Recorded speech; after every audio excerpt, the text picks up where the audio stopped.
ஜியோ பயலுங்க இன்னைக்கு காலையில் நம்பர் எதுவும் காலையில் வரல. முன்ன மாதிரிலாம் யாரும் இந்த மாதிரிலாம் ரொம்ப யாரும் இப்போ வந்து ஏற்கனவே டோர் கால் போயிருந்தா கேட்டாங்கன்னா அவங்களாம் மாற்றிடுறாங்க.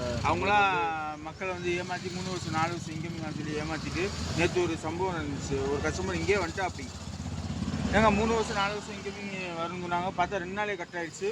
யாரை வர அந்த ஃப்ராடோட நம்பர் இருக்கான்னு சொல்லி அவர் ஃபோட்டோவை காமிச்சிட்டு தெரியும்னே சொல்லியிருக்கோம். இன்றைக்கி அவன் சிக்கினா சின்ன பண்ண ஆயிடுவாங்க. எதுவும் பண்ணிடாதீங்க. அவன் நம்ம பையன்தான். எப்படியாவது வந்து எதுவும் போய் சொல்லி வேறு ஊருக்கு கிளம்பிட்டான். ஃபோன் வந்து சுவிட்ச் ஆஃப் ஆயிருக்கு. இப்போ தான் பண்ணி பார்த்தேன். ஃபோன் வந்து சுவிட்ச் ஆஃப் ஆயிருக்கு. ஏமாத்துறான் போல. எல்லாருமே கன்வெர்ட் ஆகுங்க. ஜியோவுக்கு மாறுங்க. நல்லாயிருக்கு. நெட்வொர்க் நல்லாயிருக்கு. எல்லாருக்குமே தெரியும். ஜியோ பயலுங்க. ஜியோக்கு இப்போ நீங்கள் மாறினீங்கன்னா உங்களுக்கு வந்து நாங்கள் வந்து 1 மாதம் ரீசார்ஜ் வந்து ஃப்ரீயாக கொடுத்துருவோம். இன்கமிங் வந்துகிட்டே தான் இருக்கும். 5G சிம் தான், எந்த கம்பெனியும் இல்லை. Unlimited data. அது போக பார்த்தீங்கன்னா இப்போ உங்கள் வீட்டில் இப்போ ஃபைபர் வச்சுருக்கீங்கன்னா நீங்கள் ஆல்டர்னேட் நம்பரு ஏர்டெல் வோடஃபோனை கொடுத்துருப்பீங்க. அது நீங்கள் மாற்றிக்கிங்கன்னா உங்களுக்கு 950 ரூபா மதிப்பில் ரீசார்ஜ் வந்து ஃப்ரீயாகவே வந்துடும். 50 ரூபா உங்களுக்கு நீங்கள் மாதம் ரீசார்ஜ் பண்ணும்போது உங்களுக்கு வந்து அது வந்து கேஷ்பேக்காகவே வந்துடும்.